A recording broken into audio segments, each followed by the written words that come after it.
अस्सलाम वालेकुम बच्चों, आज हम स्टार्ट करने वाले हैं वन शॉट लेक्चर्स अपने क्लास 9th के लिए और उम्मीद करते हैं आपको समझ आएंगे। और अब इस वाले वन शॉट्स के अंदर सिर्फ आपको इस चैनल में फिज़िक्स नहीं पढ़ाई जाएगी, इंशाल्लाह इसके साथ साथ आपको केमिस्ट्री, बायो, मैथमेटिक्स और फिज़िक्स के लेक्चर्स मिलेंगे। अभी के लिए क्लास 9 के लिए और हम अपनी पूरी टीम के साथ आ रहे हैं, तो उम्मीद करता हूँ आप लोगों को सपोर्ट देख के हमें और भी मोटिवेशन मिलेगी और हम अपने lectures class 10 first second year के लिए भी अपलोड करने जा रहे हैं। तो स्टार्ट करते हैं अपना one shot lecture kinematics chapter number 2। Federal board की बुक है क्लास 9 की फिजिक्स की। यूँ तो ये फेडरल बोर्ड तक नहीं है, अगर कोई बच्चे किसी और बोर्ड का भी पढ़ना चाहें तो वो भी इसके बेसिक कंसेप्ट फिजिक्स है तो ये सेम ही रहते हैं। तो आप कोई भी बोर्ड से ताल्लुक़ है आपका तो फिर भी आपके लिए फ़ायदेमंद रहेगा ये वाला लेक्चर। तो चलें बिना टाइम ज़ाया किए हुए चलते हैं। सबसे पहले अगर काइनेमेटिक्स का देखें तो ये निकलती कहाँ से है भैया? ये मैकेनिक्स से, इसका वजूद कहाँ से है? मैकेनिक्स से। तो मैकेनिक्स क्या होती है? वन शॉट में हम यही चीज़ें सारे कुछ पढ़ेंगे कि मोस्ट इंपॉर्टेंट चीज़ें क्या है, यही चीज़ें आपको यहाँ मिलेंगे। बोर्ड पॉइंट ऑफ व्यू के लिए क्या चीज़ें आपके लिए अहम रहेंगी वो भी आपको बताया जाएगा और साथ ही साथ PYQs प्रीवियस ईयर क्वेश्चंस भी आपको बतलाए जाएंगे। तो ये आपको पेपर्स के लिए हेल्पफुल रहेगा। विद इन मतलब एक ही वीडियो के अंदर आपको पूरा लेक्चर का वन शॉट मिल जाए तो इससे फ़ायदा क्या हो सकता है। तो यही कुछ आपको इसी वीडियो के अंदर इसी चैनल में मिलेंगे। तो बात करते हैं जी मैकेनिक्स। तो मैकेनिक्स बेसिकली क्या है? दो ब्रांचेस है, study of motion of object है, ये आप क्या कहते थे? Study of motion of object. खैर हम ये चीज़ें यहाँ पे ऐसी नहीं बताएंगे, जो आपके लिए अहम है वही बताएंगे, इसके अलावा कुछ हम बात नहीं करेंगे जो इम्पोर्टेंट है। तो इसके आगे दो ब्रांचेस निकलती थी, एक क्या है? काइनेमेटिक्स। खैर इससे कुछ काइनेमेटिक्स और डायनामिक्स। तो चैप्टर का नाम है जनाब काइनेमेटिक्स। तो काइनेमेटिक्स क्या है? Study of motion of object without considering the cause of motion. कि मोशन क्यों हो रहा है उसके काज को हम नहीं पढ़ेंगे, बल्कि सिर्फ ओनली मोशन को पढ़ना क्या है? काइनेमेटिक्स है। तो ऐसे बहुत कम आता है तो हम इस चीज़ को स्किप कर रहे हैं। तो बात करेंगे इसके बाद रेस्ट एंड मोशन क्या है इस चैप्टर के अंदर। रेस्ट एंड मोशन से क्वेश्चन भी बन करके आ सकता है, वो आपको बताएंगे किस तरह का बन करके आ सकता है। तो नेक्स्ट आपके बुक में है रेस्ट एंड मोशन, तो उसको हम ज़्यादा फोकस करेंगे। Rest and motion. तो रेस्ट क्या है भैया? रेस्ट है जब कोई ऑब्जेक्ट अपनी पोजीशन चेंज ना करे विद रिस्पेक्ट टू सराउंडिंग, तो वो रेस्ट में कहलाता है। जब कोई ऑब्जेक्ट चेंज करे अपने position with respect to surrounding तो ये मोशन में कहला जाता है। तो रेस्ट की एग्जांपल क्या हो सकती है आपके पास? तो ये आसान चीज़ें हैं, इस पे हम ज़्यादा वो नहीं करेंगे कंसंट्रेट। तो आगे कंसेप्चुअल चीज़ें जो ग्राफिकल रिप्रेजेंटेशन है ये कैसे करेंगे, बोर्ड पॉइंट ऑफ व्यू के लिए इनका कितना इंपॉर्टेंस है, ये चीज़ भी आपको समझ आएगी इसी वीडियो के अंदर। तो बात करते हैं जी रेस्ट में। अगर कोई बुक है, book lying on a table, book on a table, तो ये इसकी एग्जांपल रहती है, हर कोई देता भी है आपको। मोशन क्या है? जब कोई कार मूव करे स्ट्रेट रोड पे तो ये मोशन की एग्जांपल होगी आपके पास।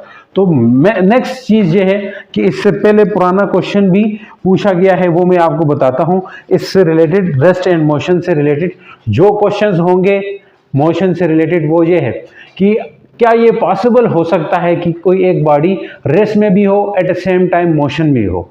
ठीक है, how can be a body will be at rest as well as in motion, यानी कि कैसे कोई एक बॉडी रेस्ट में भी होगी और मोशन में भी हो सकती है। तो ये एक पुराना क्वेश्चन है आपका, तो वो मैं आपसे करवाऊंगा। How can be object at rest or in motion at the same time. तो क्या क्वेश्चन है? PYQ है। हाउ कैन बी ऑब्जेक्ट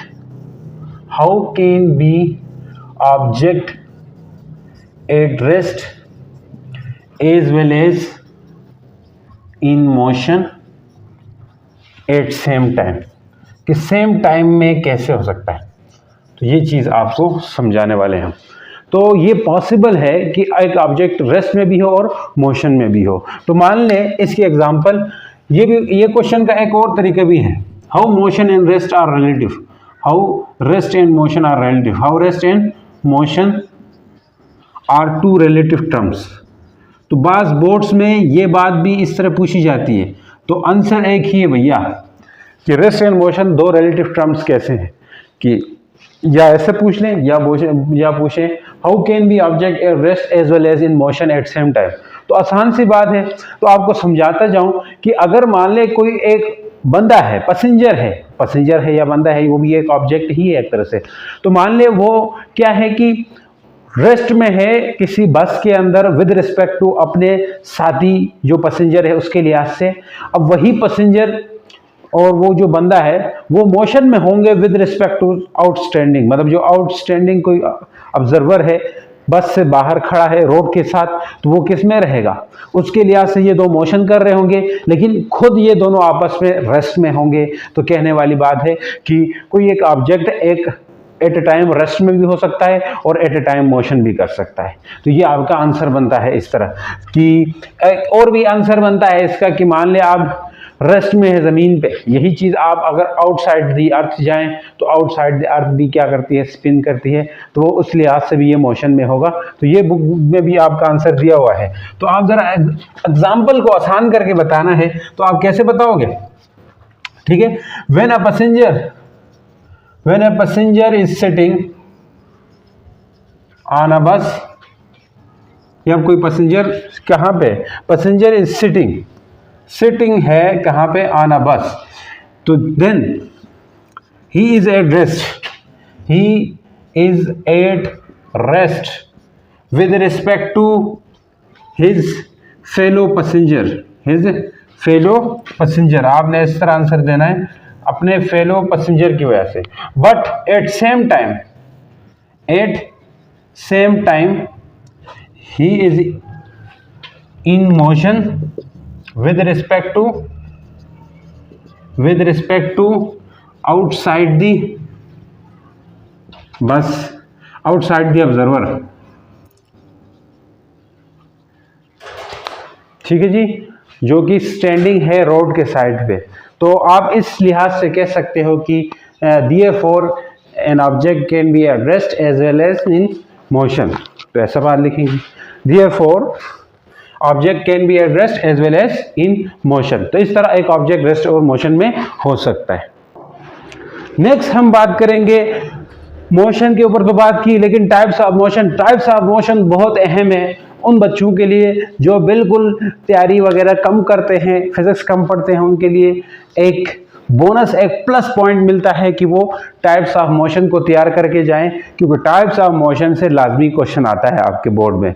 और इसमें बाई चांस कभी कभी आता है कि एक्सप्लेन करो types of motion, section C में दिया जाता है। तो ये बहुत आपके लिए मतलब एक अपॉर्चुनिटी हो जाती है कि आप तैयार करके जाओ टाइप्स ऑफ मोशन, तो इससे आपको बहुत फायदे मिलने वाले हैं। तो बात करते हैं मोशन के टाइप्स के ऊपर कि सबसे पहले मेन टाइप्स कितनी है, 3 मेन टाइप्स है। उसमें से है जी ट्रांसलेटरी मोशन। क्या है? Translatory motion. ट्रांसलेटरी मोशन को हम देखेंगे क्या होता है। ठीक है जी, जब किसी बॉडी के पार्टिकल्स, तमाम पार्टिकल एज अ होल ये स्ट्रेट पाथ पे मूव करें, यानी कि सेम डायरेक्शन में मूव करें, स्ट्रेट पाथ नहीं बल्कि सेम डायरेक्शन में मूव करें, तो इस तरह के मोशन को क्या कहा जाता है? Translatory motion. Motion of all particle of body in a same direction. ठीक है जी, टाइप्स ऑफ मोशन है ये। When all particles of a body, क्या कहेंगे जी? All particles of a body moves in a same direction, move in a same direction। ठीक है, then the motion is said to be, motion को क्या कहेंगे? motion of body said to be क्या? said to be लिख सकते हैं translatory motion. क्या कहेंगे? Translatory motion. उस तरह के मोशन को क्या कहेंगे भैया? Translatory motion. अब ट्रांसलेटरी मोशन की एग्जांपल क्या कुछ हो सकती है? बहुत कुछ। जैसा कि आप कह सकते हो ट्रांसलेटरी मोशन में क्या कुछ आ सकता है। सबसे पहले मोशन ऑफ कोई भी सर्कुलर मोशन हो, चाहे लीनियर मोशन हो, कार का मोशन है वो भी ट्रांसलेटरी है, कोई कर्व पाथ पे मोशन कर रहा है वो भी ट्रांसलेटरी मोशन है, इसी तरह कोई रैंडम मोशन कर रहा है वो भी ट्रांसलेटरी है। तो इसी के 3 टाइप्स और निकल के आती हैं आगे किसकी? ट्रांसलेटरी मोशन की। ये आपका PYQ भी है जनाब, explain type of motion and give example. Type of motion को एक्सप्लेन करो और एग्जांपल दो। तो ट्रांसलेटरी मोशन की एग्जांपल क्या क्या हो सकती है? Motion of butterfly. बटरफ्लाई का मोशन बेशक रैंडम है, लेकिन बटरफ्लाई के जो पार्टिकल्स हैं या उसके पर वगैरह हैं वो उसी तरफ उसी डायरेक्शन में मूव करते हैं जिस डायरेक्शन में वो बटरफ्लाई मूव कर रहा होता है। और इसी तरह कोई भी आपके पास मोशन ऑफ कार है, ऑन रोड है, स्ट्रेट रोड, वो भी आपके पास ट्रांसलेटरी मोशन ही हो सकता है। कोई भी सर्कुलर मोशन की एग्जांपल लो, वो भी आपके पास ट्रांसलेटरी मोशन ही होगा। तो इसी के आप फर्दर टाइप्स हैं किसकी, ट्रांसलेटरी की 3 टाइप्स हैं, वो आपकी बुक में दे रखी है। तो मैं नाम लूंगा, जरा जस्ट उसको बताऊंगा, बुक वगैरह में है, ये इंपॉर्टेंट है, इसको याद कर लो तो समझाने वाली बात हम समझा देंगे।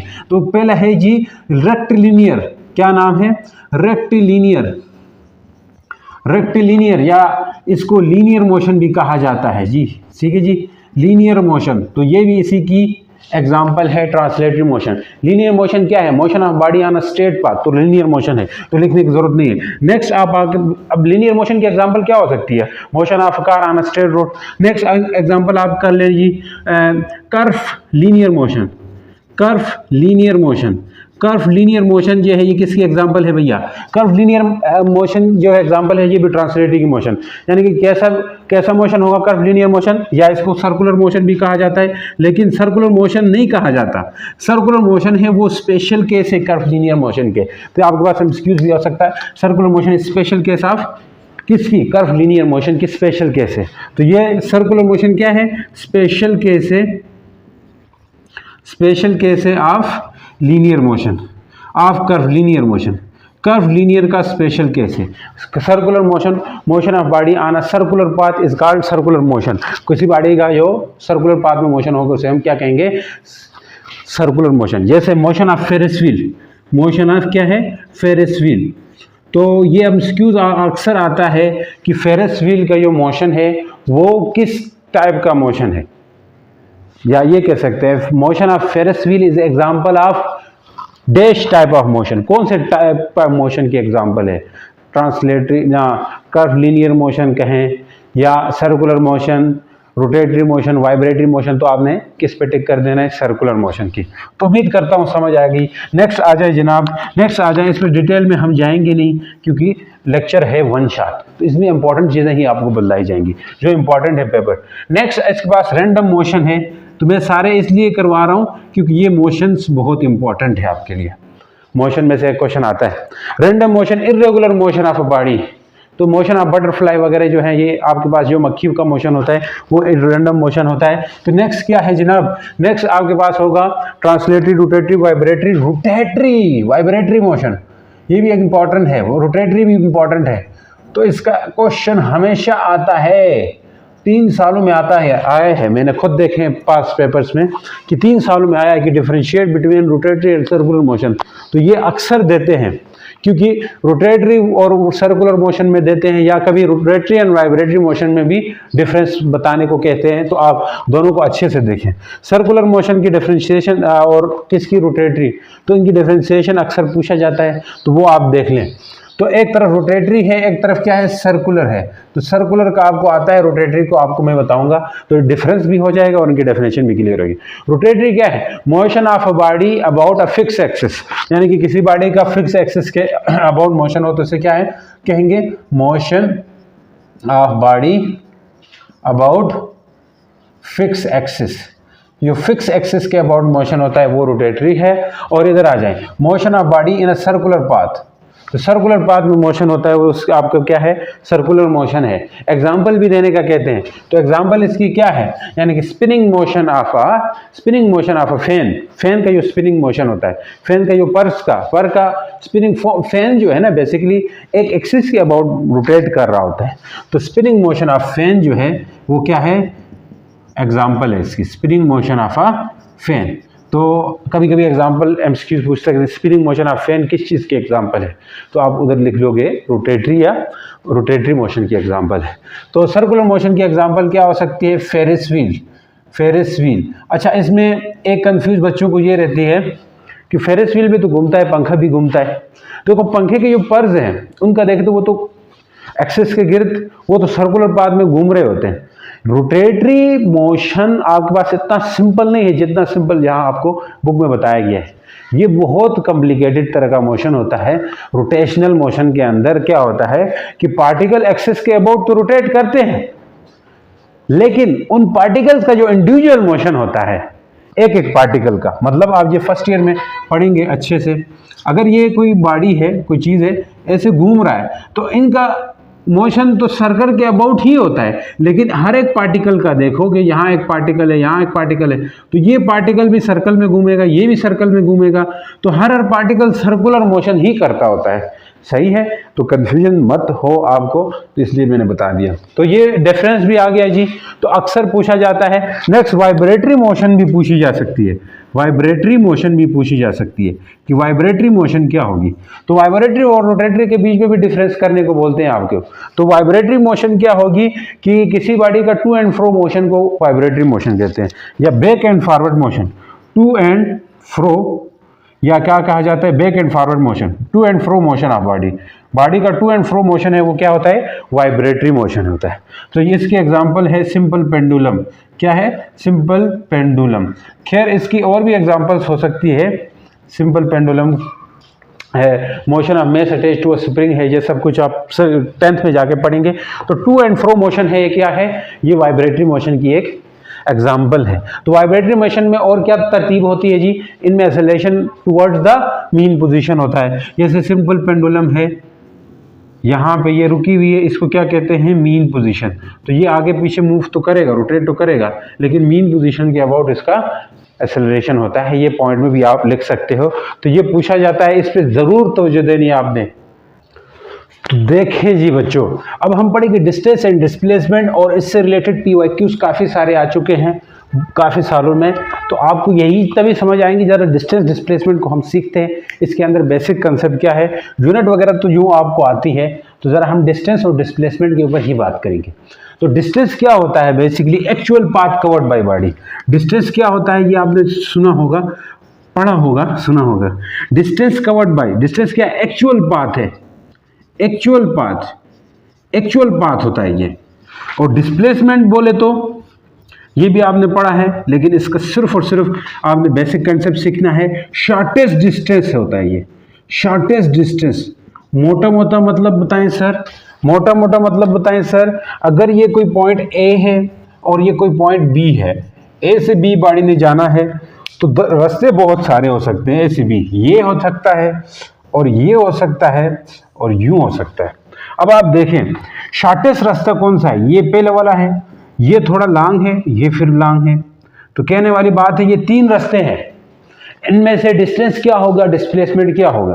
तो सोचें, देखें, अब डिस्टेंस एक्चुअल पाथ होता है। क्या होता है, एक्चुअल पाथ। ठीक है, ज़्यादा जज्बे में उठ गया मारकर। डिस्टेंस क्या होता है, एक्चुअल पाथ। तो एक्चुअल पाथ ये भी है, इसको भी डिस्टेंस कह सकते हैं, लेकिन डिस्प्लेसमेंट है, ये डिस्टेंस भी है। ये वाला क्या है, डिस्टेंस है, डिस्प्लेसमेंट नहीं है, क्योंकि ए से बी जाने के लिए सिर्फ और सिर्फ शॉर्ट रास्ता ही आपका डिस्प्लेसमेंट कहलाएगा। अदरवाइज डिस्प्लेसमेंट बाकी सारे रास्ते नहीं हो सकते। समझ आएगी नहीं। तो इस बातों इस चीज से क्या मतलब हुआ हमारा, कि ये वाला रास्ता 1 ये है, रास्ता 1 क्या है, डिस्टेंस है, बिल्कुल है। तो डिस्प्लेसमेंट भी है, बिल्कुल है। रास्ता 2 क्या है, मैं कह रहा हूं रास्ता नंबर 2 क्या है, रास्ता नंबर 2 जो है वो आपके पास सिर्फ डिस्टेंस है, डिस्प्लेसमेंट नहीं है। रास्ता 3 की बात करें, डिस्टेंस है, डिस्प्लेसमेंट नहीं है। तो मतलब क्या है कि डिस्टेंस एक ही जगह पे है, पहला वाला रास्ता ही है, बाकी रास्ते नहीं है डिस्टेंस। तो इसका मतलब सीधा क्या निकल के आता है कि जो भी डिस्टेंस होगा वो लाजमी नहीं है कि वो डिस्प्लेसमेंट हो, और लेकिन जो डिस्प्लेसमेंट हो वो डिस्टेंस भी हो सकता है। दूसरी तरह देखें कि डिस्टेंस हमेशा लंबे रास्ते को कहते हैं, लेकिन जो शॉर्ट रास्ता होता है वो भी डिस्टेंस हो सकता है। सीधा मतलब ये निकल के आता है, शॉर्ट रास्ता है वो भी डिस्टेंस हो सकता है, लेकिन ओवरऑल डिस्प्लेसमेंट जो है वो कम होता है डिस्टेंस से। तो हमें ये बात पता चली इससे कि डिस्प्लेसमेंट जो है हमेशा लेस होता है, कम होता है, लेकिन इक्वल भी हो सकता है। किससे, डिस्टेंस से। सही। इसी बात को ऐसे भी लिख सकते हैं, डिस्टेंस जो है वो हमेशा ज्यादा होता है या इक्वल होता है, ग्रेटर और इक्वल मैथ में ऐसे पढ़ते हो ना, किस चीज के, डिस्प्लेसमेंट के। एक मिसाल देके समझाएं सर। देखें, अगर मान ले, आपको आसान सी मिसाल दूं, एक गाड़ी है ए पॉइंट से, सब कुछ समझ आएगी बता रहा हूं, ए पॉइंट से बी तक जा रही है कोई गाड़ी, मान ले 1 2 3 4 5 6, ये 6 हो गई। फिर इस तरफ भी लेके आते हैं 1 2 6 8। अब देखें ये पॉइंट कौन सा है, सी पॉइंट है। अब ये अगर जीरो लेने में, मैं जीरो ले रहा हूं, तो उस जीरो के इस तरफ नंबर लाइन पड़ी हुई है ना, आप दें, नंबर लाइन में क्या होता है, राइट साइड पे आपके पास पॉजिटिव नंबर हो सकते होते हैं। ये 1 है, ये 2 है, ये 3 है, ये 4 है, ये 5 है, ये 6 है। इस तरफ क्या होगा, -1 -2 होगा। अब मैं कहता हूं ए से बी कोई गाड़ी गई, ए से बी गई, तो उसका डिस्टेंस क्या होगा बताओ।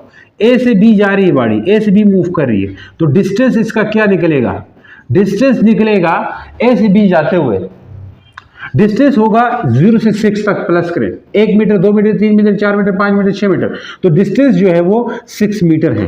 डिस्प्लेसमेंट क्या है, डिस्प्लेसमेंट जो है वो d6 मीटर है, क्योंकि देखो सीधे रास्ते में जो रास्ता ए से बी था, ए से बी जाते हुए जो रास्ता था, वो आपके पास डिस्टेंस भी है, डिस्प्लेसमेंट भी है, इक्वल है, तो स्ट्रेट पाथ है, इक्वल है। अब हम ए से बी गए लेकिन वापस बी से सी आ रहे हैं, ए से बी गए फिर बी से सी आए, तो ए से बी है और बी से वापस सी आ रहे हैं, तो क्या होगा देख लें, डिस्टेंस क्या होगा बताओ जी, डिस्टेंस क्या होगा, डिस्टेंस होगा जनाब 6 मीटर प्लस 6 मीटर, तो ये क्या आएगा, 6 मीटर 6 मीटर 12 मीटर। मैं क्वेश्चन समझाने की तरफ कर रहा हूं, वरना मैं डायरेक्ट भी आंसर बता सकता हूं, यूनिट क्या है, ये चीजें आपको आती है, तो मैं इसलिए नहीं कहूंगा। नेक्स्ट आए, डिस्प्लेसमेंट के ऊपर आए, डिस्प्लेसमेंट के ऊपर आए, वो होगा +6 मीटर दाएं तरफ जाते हुए, वापस इस तरफ लेफ्ट की तरफ आ रहे हैं, तो माइनस होगा। डिस्प्लेसमेंट वेक्टर है कि नहीं है, पढ़ते हो ना, तो डिस्प्लेसमेंट वेक्टर है, तो इसका मतलब राइट साइड जाते हुए, राइट जाते हुए हम प्लस लेते हैं डिस्प्लेसमेंट को, इस तरफ जाते हुए प्लस लेंगे, उधर से इधर आते हुए नेगेटिव लिया जाता है, क्योंकि डायरेक्शन पे डिपेंड करता है डिस्प्लेसमेंट। तो ये +6 मीटर, उधर से इधर आने को -6 मीटर, तो कट जाएगा, तो ओवरऑल 0 मीटर डिस्प्लेसमेंट आ गया। ओए होए होए, इसका मतलब है कि हम ए से बी, बी से ए आने का मतलब क्या था, जिधर से गए थे उधर वापस आए, जिधर से गए थे उधर से उधर वापस आए, तो इसका मतलब है कि डिस्प्लेसमेंट 0 हो गया। तो डिस्प्लेसमेंट 0 हो गया, इसका मतलब क्या है कि डिस्प्लेसमेंट 0 हो गया। तो डिस्प्लेसमेंट तब 0 होता है जब स्टार्टिंग और एंडिंग पॉइंट सेम हो। यस, डिस्प्लेसमेंट कब 0 होता है, स्टार्टिंग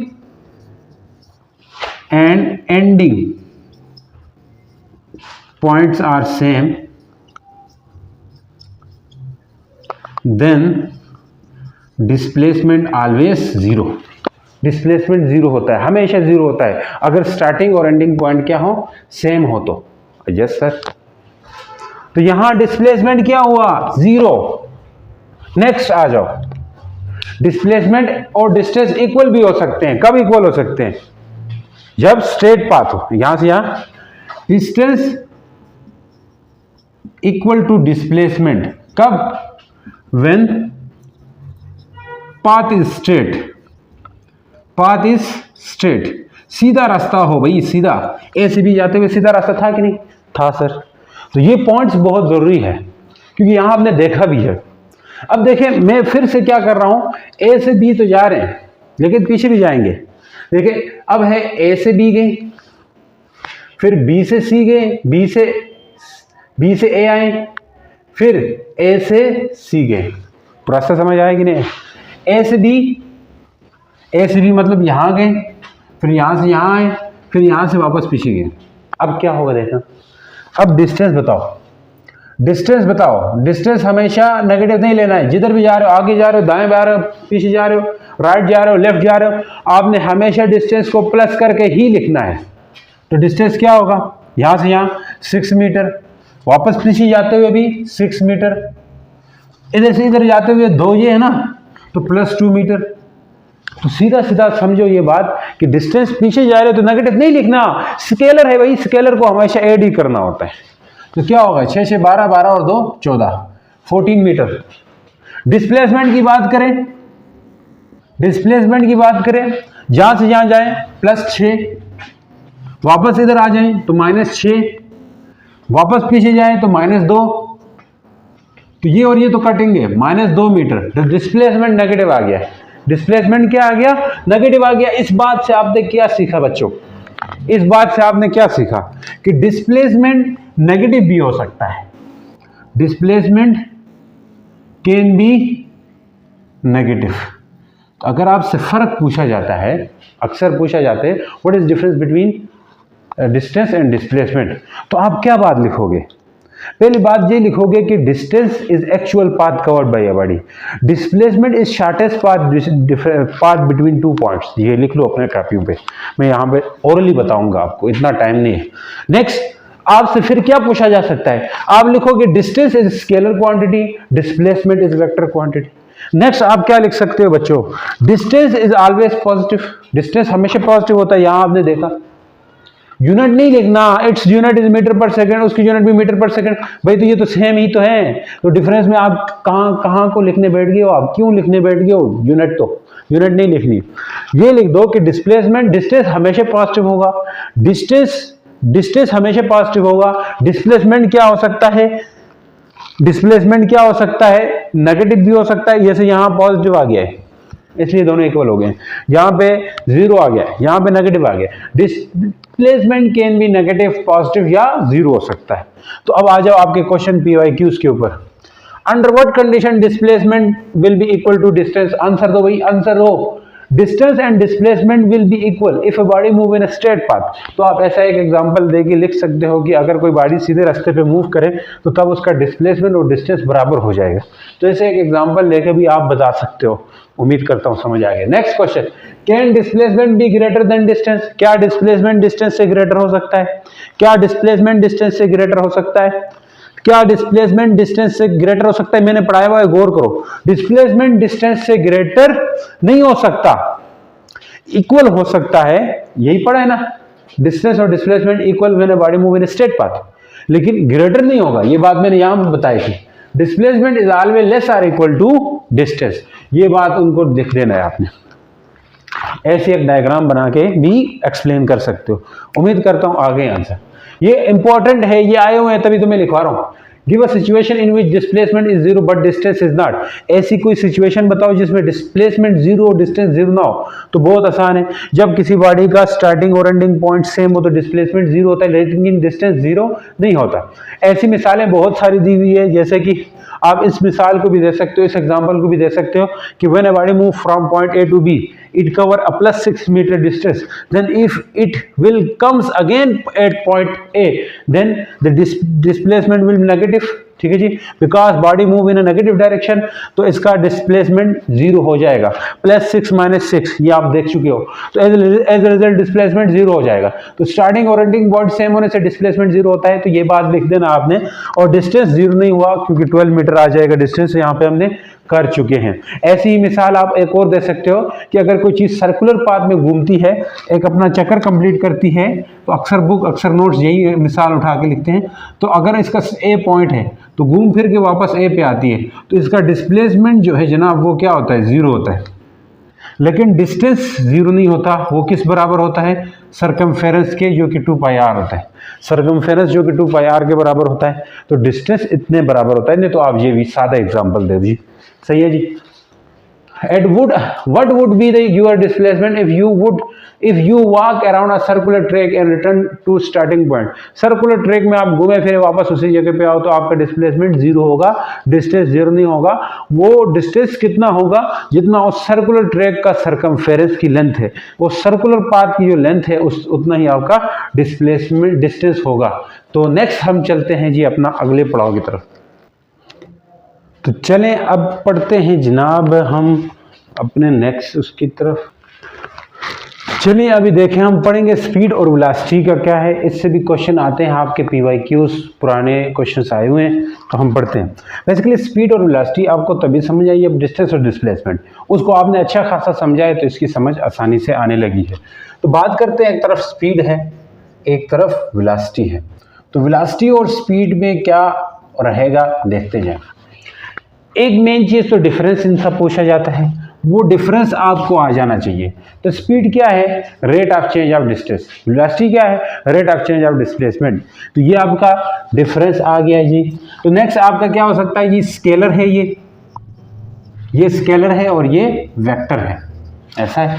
और स्केलर है और ये वेक्टर है। अब स्केलर और वेक्टर से बड़ी खास बात जुड़ी हुई है इनसे, इन्हीं से ही रिलेटेड, कि स्केलर है वेक्टर है। तो जो भी वेक्टर होता है, ध्यान से, जो भी वेक्टर होता है उस वेक्टर के पास दो चीजें होती हैं, एक उसकी डायरेक्शन, एक उसका मैग्नीट्यूड। तो मैग्नीट्यूड भी होगा और डायरेक्शन भी होगी।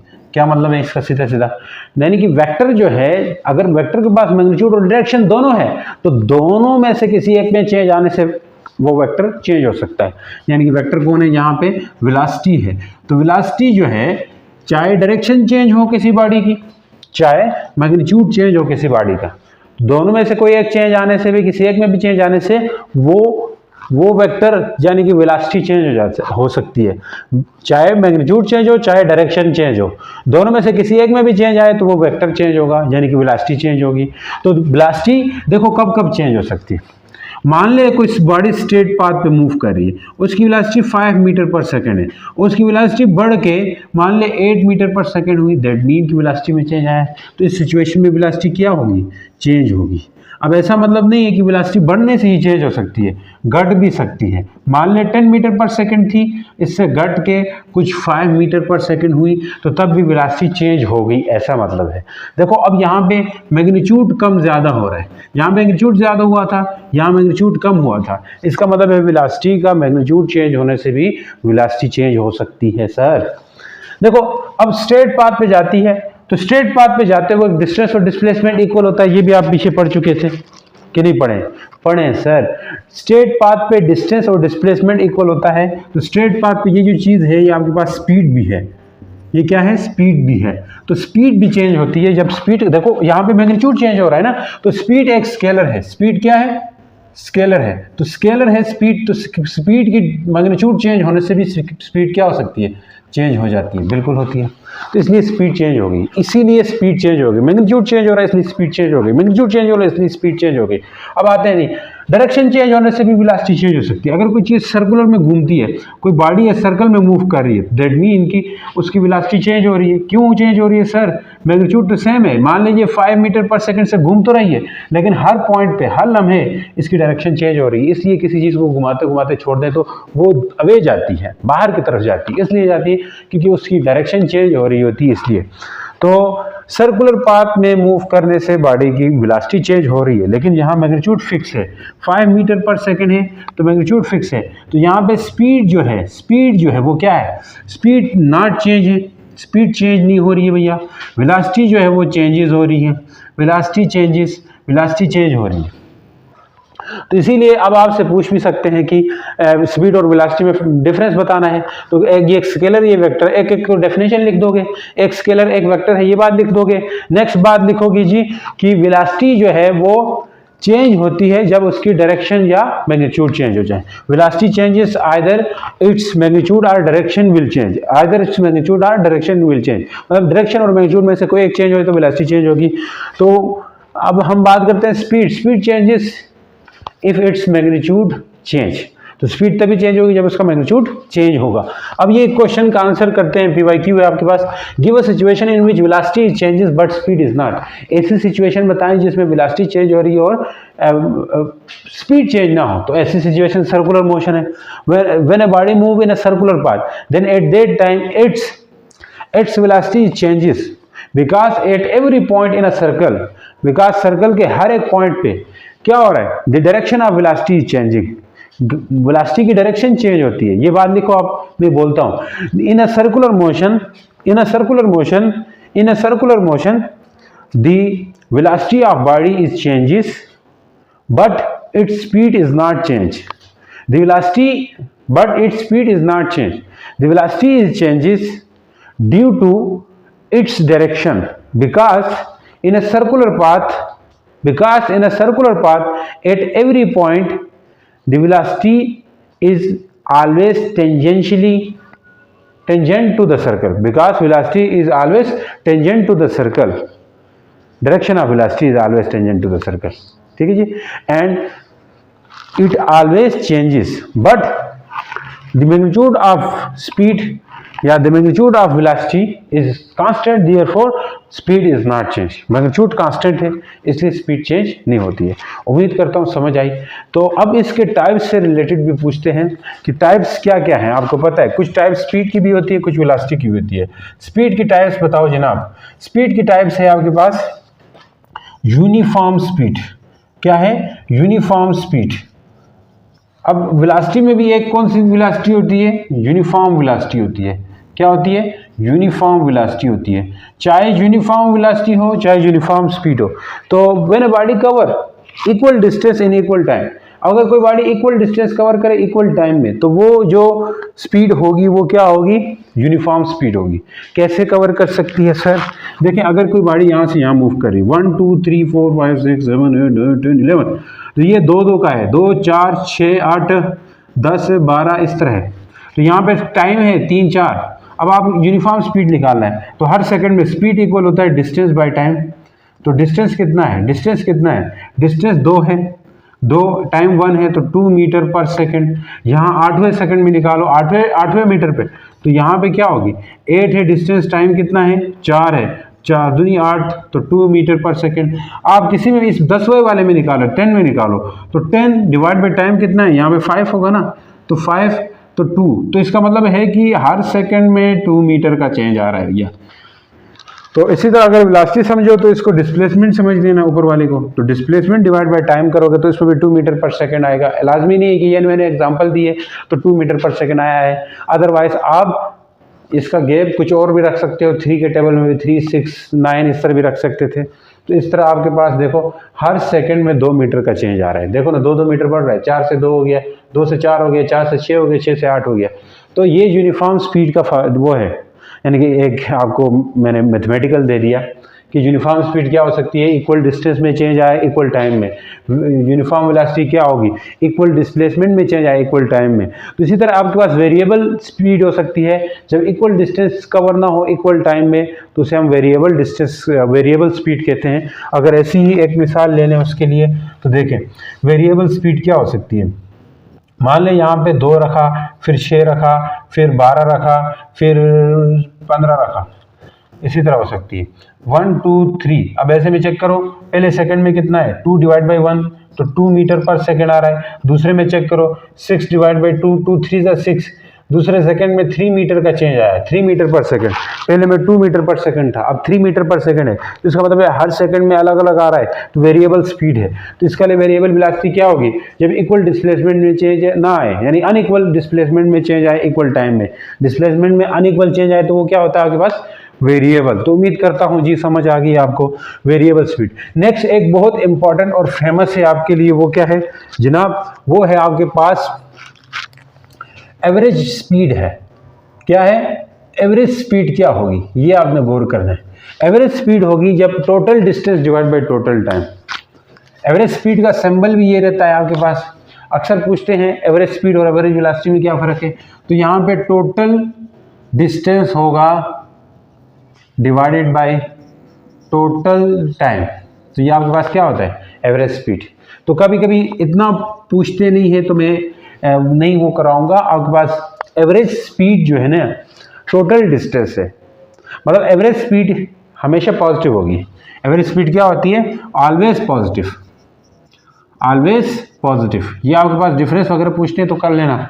ये आपके पास फार्मूले में डिस्टेंस आता है तो डिस्टेंस हमेशा पॉजिटिव होता है, तो इसलिए एवरेज स्पीड भी पॉजिटिव होगी। इसी बात से एक स्पीड और उसके लिए भी आप पॉइंट लिख सकते थे वेलोसिटी के लिए कि स्पीड आपके पास ऑलवेज पॉजिटिव होगी। क्यों होगी? Because distance is positive. Velocity always negative भी हो सकती है, पॉजिटिव भी हो सकती है, जीरो भी हो सकती है। क्यों हो सकती है? क्योंकि मैंने पहले बताया था डिस्प्लेसमेंट में चेंज डिवाइड बाय टाइम है।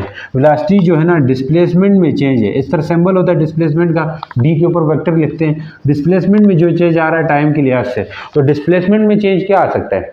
जीरो भी हो सकता है डिस्प्लेसमेंट, अभी पढ़े थे डिस्प्लेसमेंट पॉजिटिव भी हो सकता है, तो जो कुछ डिस्प्लेसमेंट हो सकता है वही कुछ वेलोसिटी भी हो जाएगी। अब देखो डिस्टेंस हमेशा पॉजिटिव आता है तो एवरेज स्पीड भी हमेशा पॉजिटिव ही आएगी। तो ये चीज़ें चलेंगी इनके लिए, समझ आएगी नहीं, यानी कि एवरेज स्पीड। दूसरी तरफ है एवरेज वेलोसिटी क्या होगी, ये देखते जाएं। एवरेज वेलोसिटी क्या होगी, एवरेज वेलोसिटी क्या कहा जाता है जनाब, एवरेज वेलोसिटी है total displacement divide by total time. ऐसा ही सिंबल है लेकिन ऊपर वेक्टर है, तो टोटल क्या करेंगे, total displacement divided by total time. तो total displacement divide by total time, तो एवरेज वेलोसिटी जो है वो क्या हो सकती है, मे बी पॉजिटिव, नेगेटिव और zero, may be zero, positive और नेगेटिव। पॉजिटिव भी हो सकती है, नेगेटिव। अब इसके ऊपर बहुत सारे बाद न्यूमेरिकल दिए जाते हैं आपके लिए कि अगर कोई बॉडी सर्कुलर पाथ में घूम रही है, सर्कुलर पाथ में घूम रही है और सर्कुलर ट्रैक का आपको टोटल वो भी दे दिया जाए, सर्कुलर पाथ में घूम रही है, तो उसका डिस्टेंस, उसकी एवरेज वेलोसिटी क्या होगी या एवरेज स्पीड क्या होगी, ऐसा कोई भी दे दे। तो आपको पता है सर्कुलर पाथ में ये स्टार्टिंग पॉइंट है, डिस्प्लेसमेंट क्या होता है, जीरो, डिस्टेंस क्या होता है 2 पाई आर के बराबर होता है ना। तो अब देखें इस क्वेश्चन में ऐसा क्वेश्चन आ सकता है आपके पास, तो एवरेज वेलोसिटी बनेगी, एवरेज स्पीड बनेगी, डिस्टेंस कितना है 2 पाई आर डिवाइड बाय टाइम ये, तो इसका एवरेज स्पीड ये हो जाएगी। अब एवरेज वेलोसिटी की बात कर रहे हैं तो ये हो गया आपके पास 0 डिवाइडेड बाई टी, तो 0 आएगी, एवरेज वेलोसिटी क्या आई, 0 आई। तो यहाँ कोई वैल्यू भी दे सकते हैं जी, मान लें एक बॉडी स्टार्टिंग पॉइंट से गई वापस उसी जगह पे आई, तो आपने total distance divide by total time करना है, डिस्टेंस को पॉजिटिव ही लेना है आपने, समझ आई कि नहीं, उम्मीद करता हूँ समझ आए। अब नेक्स्ट एक आपके पास इंस्टेंटेनियस स्पीड है और इंस्टेंटेनियस वेलोसिटी है, वो क्या होती है। इंस्टेंटेनियस स्पीड का आसान सा फार्मूला है, स्पीड क्या होगी, इंस्टेंटेनियस स्पीड आपके पास होती है, उसका सम फार्मूला होता है v equal to limit delta t approaches to del s divide by delta t. Speed of a body, यानी कि जब डिस्टेंस कोई बॉडी किसी एक इंस्टेंट में जो डिस्टेंस कवर करती है वो डिवाइड बाय टाइम करो तो यहाँ पर इंस्टेंटेनियस स्पीड होती है। और इंस्टेंटेनियस वेलोसिटी का फार्मूला क्या होगा, इसी तरह फार्मूला है limit delta t approaches to 0, तो del s by delta t होता है, डेल एस की जगह आप एरो लगाओगे, वेक्टर है इसलिए। तो याद ये रखना है कि एमसीक्यूज आता है अगर कोई बॉडी यूनिफॉर्म स्पीड से मूव करे, यूनिफॉर्म स्पीड पड़ा था, यूनिफॉर्म स्पीड या यूनिफॉर्म वेलोसिटी से, तो उस वक्त उसकी एवरेज वेलोसिटी और इंस्टेंटेनियस वेलोसिटी सेम आती है। ठीक है, ये इंपॉर्टेंट पॉइंट है, एमसीक्यूज पूछते हैं, आप याद करें। तो ये हम वन शॉट चला रहे हैं, अगर डिटेल में बनाए तो बताएंगे क्यों होती है। तो देखें जी, अब हम पढ़ेंगे एक्सेलरेशन, और एक्सेलरेशन के अंदर आपके पास काफ़ी सारे PYQs आए हुए हैं, प्रीवियस ईयर क्वेश्चंस, तो उनको डिस्कस करेंगे हम। लेकिन एक्सेलरेशन का थोड़ा बेसिक कंसेप्ट आपको पता होना चाहिए। वैसे रटी रटाई डेफिनेशंस आपको पता है कि rate of change of velocity is called क्या है कि एक्सेलरेशन होता है। तो एक्सेलरेशन बेसिकली ये तो है, लेकिन इसकी यूनिट वगैरह भी आपको पता होगी कि एक्सेलरेशन होता है del v over delta t. लेकिन इसको हम क्या लिखते हैं डेल वी को जी, डेल वी को हम लिख सकते हैं v f minus v i by delta t लिखते हैं, change in time, final velocity, initial velocity. अब एक्सेलरेशन की यूनिट वगैरह आपको पता है मीटर पर सेकंड स्क्वायर होती है। ठीक है, क्यों होती है, देखें ऊपर वेलोसिटी है तो इसकी यूनिट मीटर पर सेकंड है, और नीचे सेकंड है तो ये भी क्या हो जाएगा, मीटर पर सेकंड स्क्वायर हो जाता है। अब टाइप्स क्या है एक्सेलरेशन की, दो मेन टाइप्स हैं, एक होता है पॉजिटिव एक्सेलरेशन, एक होता है नेगेटिव एक्सेलरेशन। दोनों में अच्छे से फ़र्क जान लो, काफ़ी सारे क्वेश्चन आपके यही से सॉल्व होंगे, पॉजिटिव और नेगेटिव। पॉजिटिव एक्सेलरेशन जब किसी बॉडी की वेलोसिटी इंक्रीज हो विद पैसेज ऑफ टाइम, तो when the velocity of body is increases with passage of time, तो उस वक्त क्या होता है पॉजिटिव एक्सेलरेशन। तो velocity increase with time, velocity increase with time, तो टाइम के साथ वेलोसिटी इंक्रीज करे उसको पॉजिटिव एक्सेलरेशन।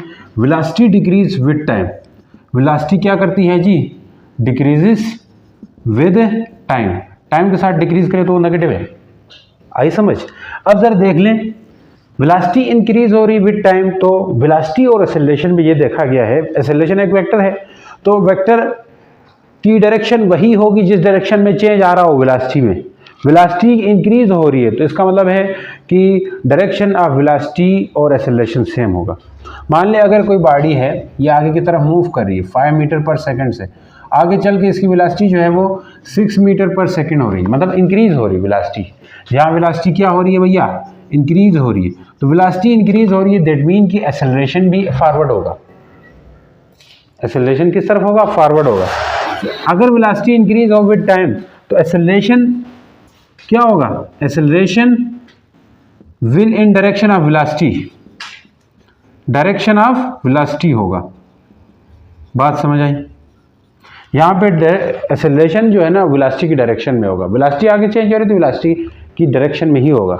तो यहाँ acceleration will opposite to direction of velocity, acceleration will opposite to direction of velocity, तो डायरेक्शन ऑफ वेलोसिटी के अपोजिट रहेगा। मान ले वेलोसिटी डिक्रीज हो रही है, इसका मतलब क्या है, मान ले एक गाड़ी यहाँ है, यहाँ से यहाँ गई, इसकी वेलोसिटी इधर 8 मीटर पर सेकंड थी, इधर जाते वक्त 5 मीटर पर सेकंड होगी। भले इसकी वेलोसिटी आगे है, यहाँ पे आप देखने से वेलोसिटी तो आगे है, लेकिन इसका एक्सेलरेशन पीछे की तरफ होगा। अगर किसी बॉडी की वेलोसिटी डिक्रीज हो रही है, कम हो रही है, तो इसके एक्सेलरेशन पीछे की तरफ होगा, वेलोसिटी आगे की तरफ होगी। एग्जाम्पल दे दें सर।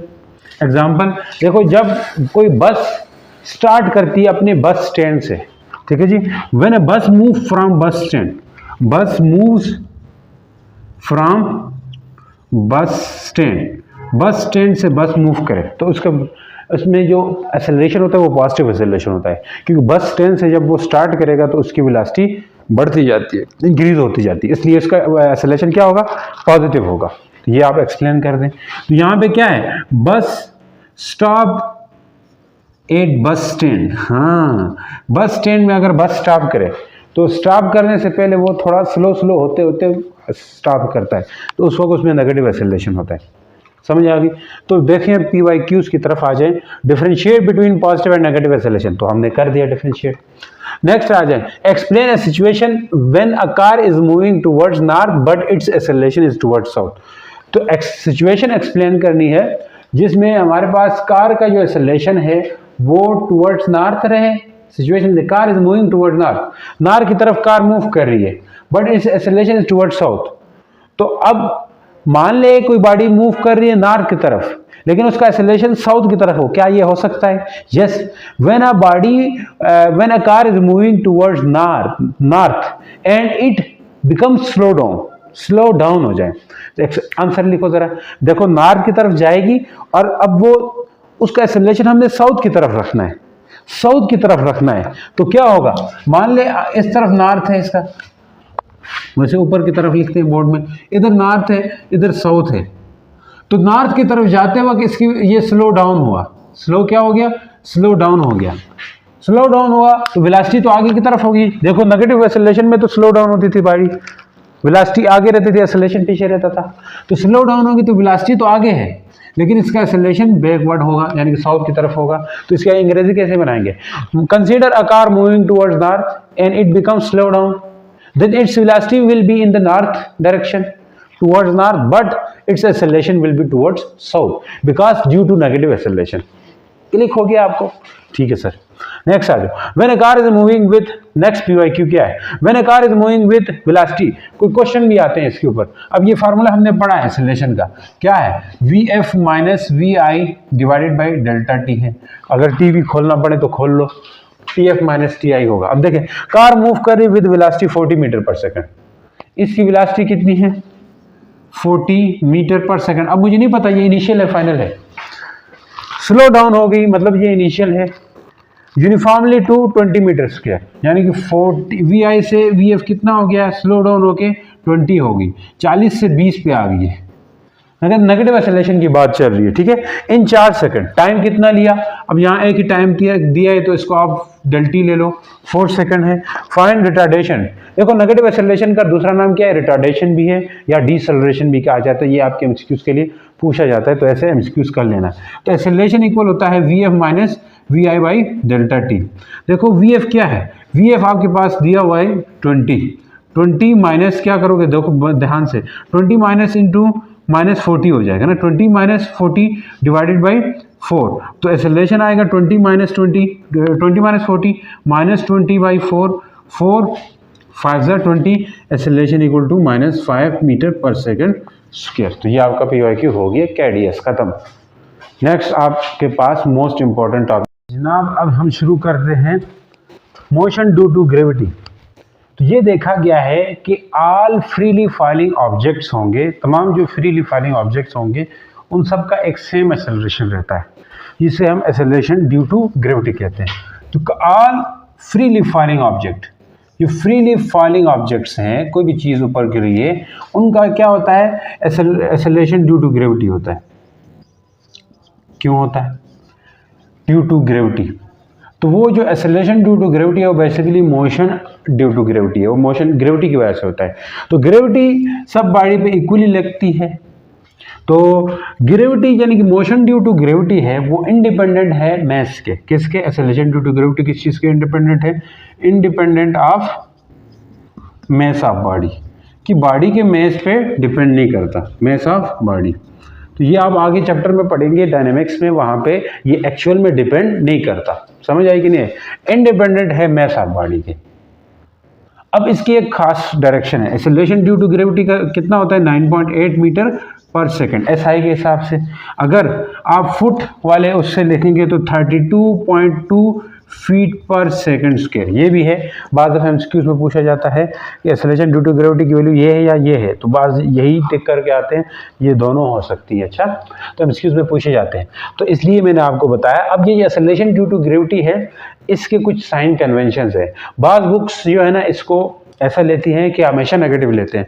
बाद बुक्स इसको अगर ऊपर से नीचे आ रहा है तो इसकी वेलोसिटी बढ़ रही होती है। क्यों? क्योंकि कोई चीज़ ऊपर से नीचे गिरे तो इसकी वेलोसिटी क्या होती है? इंक्रीज होती है। वेलोसिटी इंक्रीज हो रही है, दैट मीन इसका जो एक्सेलरेशन ड्यू टू ग्रेविटी है वो पॉजिटिव लिया जाता है। इसी के बरक्स कोई चीज़ नीचे से ऊपर जा रही है तो इसकी वेलोसिटी डिक्रीज होती जाती है। आपके बुक में यही लिया हुआ है, वेलोसिटी डिक्रीज हो रही है, दैट मीन कि इसको हम एक्सेलरेशन ड्यू टू ग्रेविटी को क्या लेंगे? नेगेटिव लेंगे। ये always toward the centre of अर्थ होती है, अर्थ की तरफ होती है। तो ये कोई साइन कन्वेंशन है, बास बुक्स इसको नेगेटिव ही ले लेते हैं। तो आपके बुक में जैसा लिया गया ऐसा ही आप ले लें। अब आ जाएं जी PYQs के। A ball is thrown up, what is the acceleration at the top of its top? उसके टॉप पे उसका एक्सेलरेशन क्या होगा? उसके टॉप पे जो एक्सेलरेशन होगा बच्चों वो जीरो नहीं होता, बल्कि क्या होता है? जी वही रहता है 9.8 मीटर पर सेकेंड स्क्वायर। यही होगा कि ये जीरो नहीं होता, टॉप पे जाके जीरो नहीं होता। तो आप लिखोगे at the top of path its path the acceleration due to gravity is 9.8 which is toward the centre of earth होगी। But at the top of its path the velocity can be zero but its acceleration due to gravity can not be zero. वो इसका answer रहेगा। तो उम्मीद करता हूँ समझ आए। अब नेक्स्ट जाते हैं ग्राफिकल एनालिसिस पे। तो चले, अब बहुत इंपॉर्टेंट है, एमसीक्यूज आते हैं, इससे क्वेश्चन भी बनाते हैं। कैसे बनाते हैं वो मैं आपको बताऊंगा। तो लास्ट लेक्चर है, तो उम्मीद करता हूँ अभी तक आप एंजॉय कर रहे होंगे। थोड़ा स्टॉप करते हुए बीच में पढ़े। आपकी किस्मत ये कि यहाँ से इक्वेशन ऑफ मोशन निकाल दिए गए हैं, वरना इक्वेशन ऑफ मोशन से रिलेटेड बहुत सारे न्यूमेरिकल्स होते थे, तो अब वो निकाले हैं। तो वो PYQs में तो थे, लेकिन मैंने नहीं लगाए, यहाँ पे नहीं करवाऊंगा, क्योंकि वो इक्वेशन ऑफ मोशन से रिलेटेड न्यूमेरिकल्स थे। तो ऐसे न्यूमेरिकल्स उम्मीद करेंगे कि नहीं आएंगे। तो ग्राफिकल एनालिसिस में आपके पास क्या क्या है देखो। तो एक तो होता है आपके पास डिस्टेंस टाइम ग्राफ। दो तरह के ग्राफ आपके बुक में है, ठीक है जी। डिस्टेंस टाइम ग्राफ, तो डिस्टेंस टाइम ग्राफ को हम समझेंगे एक वेलोसिटी टाइम ग्राफ है, स्पीड टाइम ग्राफ है। तो डिस्टेंस टाइम ग्राफ वो ऐसा ग्राफ जो डिस्टेंस और टाइम के बीच में प्लॉट किया जाए। The graph which is plotted between distance and time is called distance time graph. अब देखें, इसका आपने समझना है कि इसका जो स्लोप है वो हमें क्या मिलता है इसके स्लोप से। तो इसका स्लोप से हमें क्या मिलता है? जो स्लोप का मतलब क्या है कि change in distance with respect to time होगा। तो यहाँ पे हमने डिस्टेंस लिया है और यहाँ पे टाइम लिया है। तो मान लिया हमारे पास दो कोई पॉइंट्स हैं, एक पॉइंट P1 है, एक पॉइंट P2 है। तो P1 के लिहाज से भी हम देखेंगे, P2 के लिहाज से। अब P1 के लिहाज से जब P1 पे था तो इसका टाइम क्या है? T1 है और इसका TI का हो या टाइम, ये TF है। तो अब इसके लिहाज से अगर इसका वेलोसिटी देखें, डिस्टेंस देखें, ये टाइम है, ये डिस्टेंस है। देखो टाइम में जो चेंज आ रहा है उसको क्या करते हैं, उसको हम टाइम के साथ लिखते हैं। डिस्टेंस में जो चेंज आ रहा है वो डिस्टेंस के साथ। जब पॉइंट पे था इसका इनिशियल डिस्टेंस एस आई था, जब पॉइंट P2 पे था तो इसका इनिशियल डिस्टेंस क्या था, SF था। ऐसा लिखते हैं। अब ये चेंज कितना है ये आपने चेक करना है, चेंज कितना है ये आपने चेक करना है। देखो ये बहुत आसान सी बात है। मान लिया अब ये लीनियर मोशन को ही हम ऐसा कर देते हैं। अच्छा ऐसा मत समझना, ऐसे इस तरह का मोशन को ही हम यहाँ पे ग्राफ में ऊपर की तरफ करके शो कर रहे होते हैं। कैसे, देखो जब मान लें इस पॉइंट P1 पे था तो TI था और इधर था तो TF था। स्ट्रेट पाथ पे कोई बॉल वगैरह मूव कर रहा है और इधर इसकी वेलोसिटी या डिस्टेंस जो जब पॉइंट P1 पे था उसका डिस्टेंस SI था, इधर चला गया तो SF हो गया। इसको मैंने यहाँ शो किया इस तरह है, स्ट्रेट पाथ पे मोशन हो रहा है। ऐसा नहीं हम यहाँ पे ऐसे नहीं समझे चढ़ाई में कुछ मोशन हो रहा है, ऐसा नहीं। तो अब देखो चेंज लाना है ना, तो ये चेंज होगा, ये वाला चेंज, ये डिस्टेंस टाइम में चेंज है। तो टाइम में चेंज, यहाँ से यहाँ टाइम TI था, यहाँ से यहाँ टाइम TF था, तो ये बीच वाला डेल T होगा। अब ये डेल T कितना होगा, TF माइनस TI होगा। हाँ जी, तो इसी तरह यहाँ से यहाँ क्या है, SI है और यहाँ से यहाँ क्या है, SF है। तो ये बीच में कितना होगा, डेल S होगा और डेल S कितना है, SI माइनस SF है। तो ये मिला आपके पास स्लोप या ग्रेडियंट। ग्रेडियंट चेंज को कहते हैं ना। यहां से यहां क्या था, डेल एस था, तो इसी को भी हम डेल एस कह सकते हैं। तो अब ये चेंज निकालना है, तो ये एंगल है। चेंज निकालने के लिए राइज अवर रन, ये रन कितना है, डेल टी है। तो यही तो कहते हैं ना, ग्रेडियंट निकालने के लिए ग्रेडियंट ही आपके पास क्या होता है, स्लोप होता है। ये क्या है, स्लोप है। अब ये स्लोप किसकी इक्वल होगा, del s by delta t. अब इस डेल एस को क्या लिखते हैं बच्चों, डेल एस को क्या लिखते हैं, ये v लिखते हैं इसको। Del s by del t change in distance with displacement, distance with respect to time है, change in distance with respect to time है। तो ये स्पीड है। तो आपसे पूछा जा सकता है कि slope of distance time graph क्या देता है हमें, slope of distance time graph हमें क्या देता है, speed, speed of body. Yes sir. अब ये स्पीड बॉडी की कितनी किस्म की हो सकती थी, आपने पढ़ा है स्पीड की टाइप्स में। यूनिफॉर्म भी हो सकती थी, यानी कि और क्या हो सकती थी, वेरिएबल भी हो सकती थी। ये चीज़ें आपने पढ़ चुके हो। तो यूनिफॉर्म कब होगी, वेरिएबल कब होगी, ये सब कुछ हम समझते हैं। या जीरो कब होगी, ये चीज़ आपको समझ आनी चाहिए। तो अगर आपसे पूछें define distance time graph and show that slope of distance time graph gives us speed, ये पूछा जाए, या gradient of speed time graph gives us speed, तो आप ये चीज लिख के शो करोगे, इनको समझ आएगी नहीं। तो ये भी पूछा जा सकता है कि slope of distance time graph क्या देता है, तो आप बोलोगे स्पीड ऑफ अ बॉडी क्या देता है, स्पीड ऑफ। पहुंच गए हो जी। अब कुछ इंपॉर्टेंट इसके ग्राफ्स हैं वो देखते जाएं। मान ले अगर ग्राफ ये स्ट्रेट रहे, सीधा रहे, ऐसे स्ट्रेट हो, तो रेस्ट को शो कर रहा है। मान ले कोई बॉडी है, डिस्टेंस जो है ना 5 मीटर पे, 5 मीटर पे रुकी हुई है, तो ये रेस्ट का ग्राफ होता है। जब याद रखें बच्चों, जब स्पीड टाइम ग्राफ, ये एमसीक्यूज भी आ सकता है, when distance time graph is parallel to time axis, ये टाइम एक्सिस के पैरेलल है, पैरेलल है ना, एंगल जीरो होता है, जिस तरफ ये जा रहा है उसी तरफ। व्हेन, ये एमसीक्यूज आ सकता है, distance time graph is parallel to time axis, then लिखो, नोट करो, then the body is at rest. अगर speed time distance time graph का, डिस्टेंस टाइम का जो ग्राफ है वो पैरेलल हो टाइम एक्सिस का, तो वो क्या चीज रिप्रेजेंट करता है, uniform speed, body at rest, variable speed, क्या कुछ कर सकता है। तो आप लिखोगे क्या ऑप्शन आपका सही होगा, बॉडी एट रेस्ट। नेक्स्ट आपके पास एक और ग्राफ है, इसके क्या है, अगर बीचों बीच जाए, यानी कि इंक्लाइन, इसको कहते हैं इंक्लाइन टू टाइम एक्सिस है। क्या है, इंक्लाइन टू टाइम एक्सिस है, टाइम एक्सिस के साथ इंक्लाइन है। तो आपसे पूछें डिस्टेंस टाइम ग्राफ जब इंक्लाइन हो टाइम एक्सिस के साथ, बीच में हो, तो ये किस चीज़ को शो कर रहा है, यूनिफॉर्म स्पीड को शो कर रहा है, यूनिफॉर्म स्पीड को शो कर रहा है। ये भी हम पूछ सकते हैं, when distance time graph is incline to time axis then it represents what, तो आप लिखोगे यूनिफॉर्म स्पीड रिप्रेजेंट कर रहा है। सर समझ आ गई। नेक्स्ट आ जाए। अब अगर ऐसा है, ऐसा है, तो टाइम डिस्टेंस जो है ना, और टाइम थोड़ा सा टिल्टेड है, यानी कि ये इसका मतलब है डिस्टेंस बहुत चेंज हो रहा है, टाइम बहुत थोड़ा जा रहा है, यानी कि बॉडी बहुत ज़्यादा डिस्टेंस कवर कर रही है कम टाइम में। देखो टाइम में चेंज तभी ज़्यादा होता है ना जब ये ग्राफ नीचे की तरफ मुड़ा हो, जैसे ये वाला ग्राफ है, ऐसे मुड़ा हो तो इसका मतलब टाइम बहुत स्लो जा रहा है, ये स्लो है, ये स्लो नहीं है, ये बल्कि क्या है, ये स्पीड हाई है, हाई स्पीड है। तो इसका मतलब क्या है कि वेरिएबल स्पीड है, देखो बीचों बीच नहीं जा रहा तो ये वेरिएबल है, ठीक है जी। तो अगर ये इंक्लाइंड ना रहे तो दैट मीन कि ये वेरिएबल स्पीड का ग्राफ होगा। अब नेक्स्ट बात करते हैं आपके पास डिस्टेंस टाइम ग्राफ के बाद नेक्स्ट इंपॉर्टेंट ग्राफ आपके पास है, वो है कौन सा graph, velocity time speed time graph है। क्या है, स्पीड टाइम ग्राफ। तो स्पीड टाइम ग्राफ क्या है, ये अब यहाँ से बता सकते हो, the graph plotted between speed and time, तो इसे हम स्पीड टाइम ग्राफ बोलते हैं। अब इसका जो स्लोप है, दो चीज़ें होंगी स्पीड टाइम ग्राफ की, दो चीज़ें होंगी। एक क्या चीज़ हो सकती है बच्चों, एक चीज़ आपके पास इंपॉर्टेंट होगी, वो है उसका यानी कि स्लोप, स्पीड टाइम ग्राफ का slope. Slope of speed time graph gives us what, ये आपसे पूछा जा सकता है। Slope of speed time graph हमें क्या देता है, स्पीड टाइम ग्राफ बच्चों हमें मिलता है क्या, ग्राफ्स गिव्स क्या देगा, slope of speed time graph gives magnitude of acceleration. क्या होगा, मैग्नीट्यूड ऑफ एक्सेलरेशन, एक्सेलरेशन का मैग्नीट्यूड देगा। अब ये पूछ सकते हैं show that slope of speed time graph या gradient of speed time graph gives us magnitude of acceleration, ये पूछा जा सकता है आपसे। तो पूछा जाएगा तो कैसे करोगे, जो पूछेंगे तो पूछते रहें, हम तो आंसर देते रहेंगे, आप लोग पढ़ते रहेंगे। समझ आई बच्चों। तो देखें इस पॉइंट से इस पॉइंट तक हम जा रहे हैं, उसी तरह का पॉइंट है P1 है, उसी तरह का पॉइंट है P2 है। वैसे एक्चुअल में ये स्ट्रेट रास्ते में है, सीधे रास्ते में ये चीज़ हो रही है, हमने इसको यहाँ प्लाट कर दिया।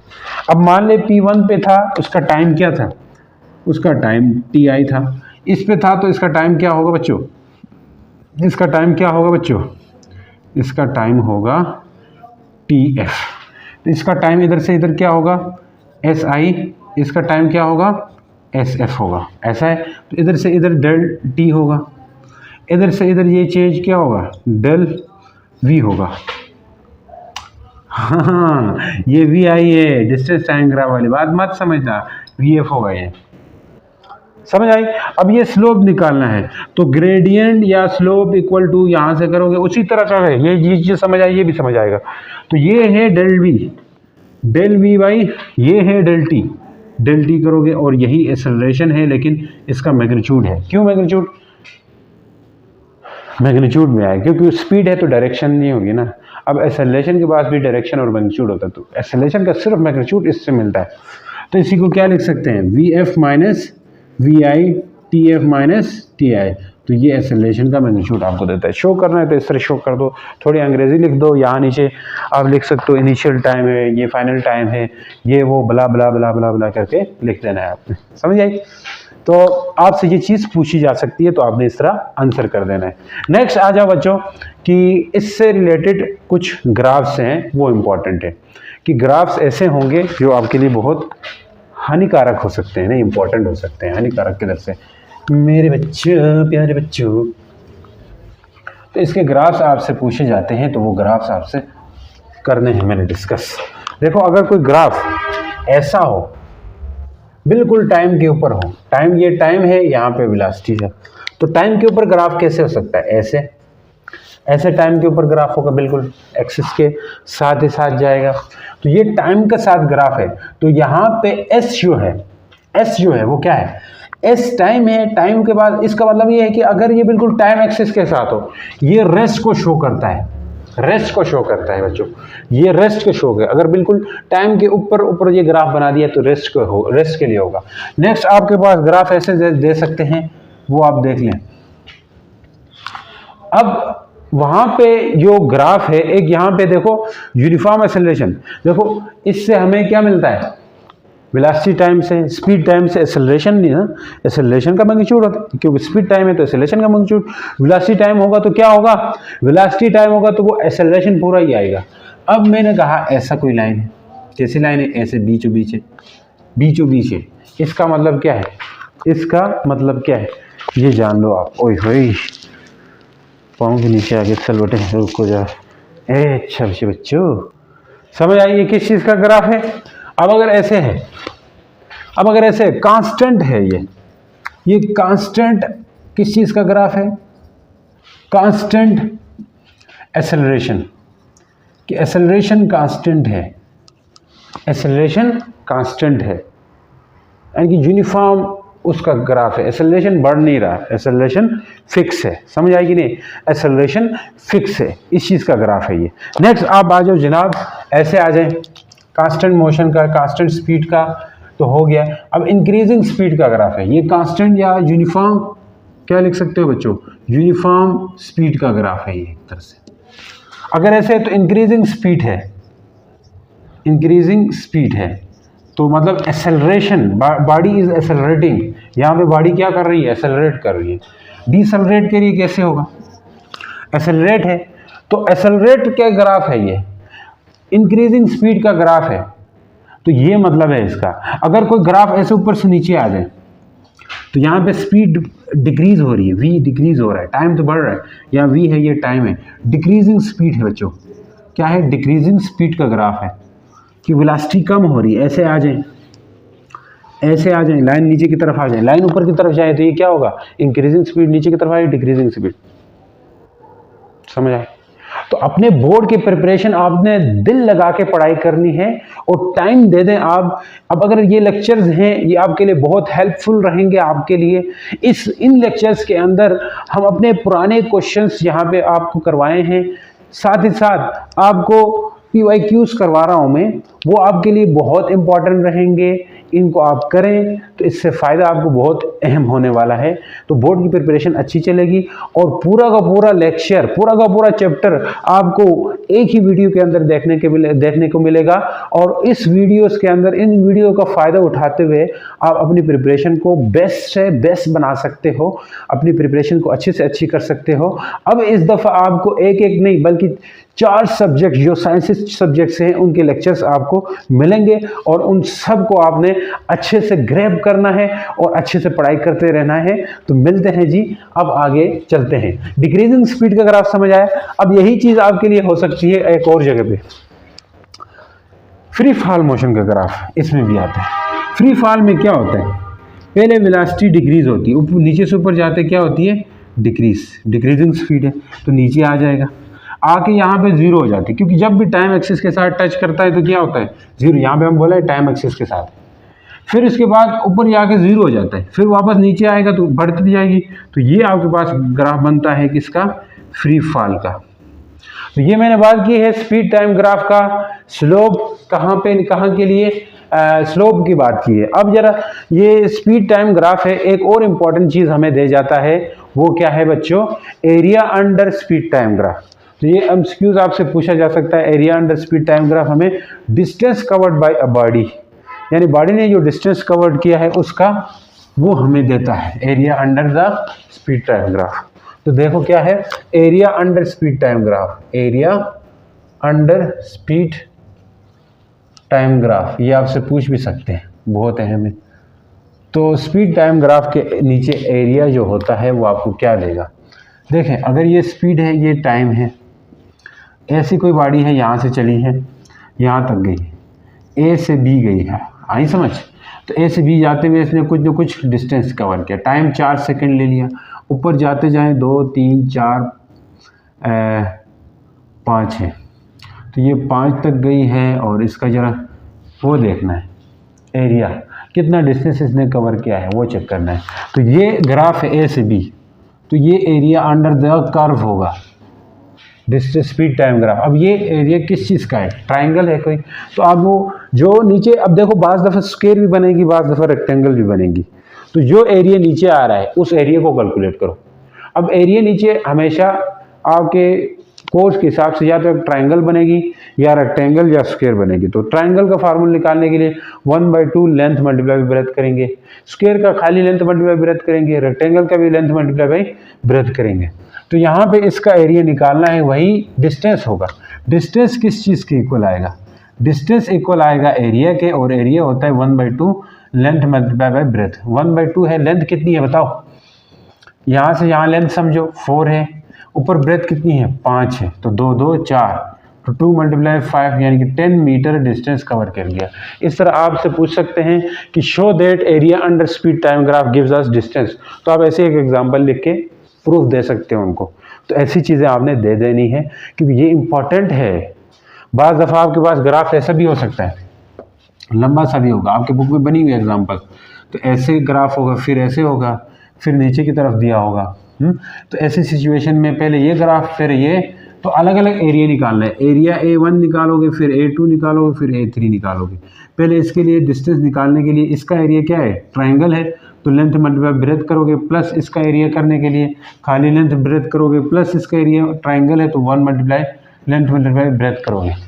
तो सब के एरियाज को सम करने से आपको क्या मिलता है, डिस्टेंस मिलता है जो बॉडी ने कवर कर दिया।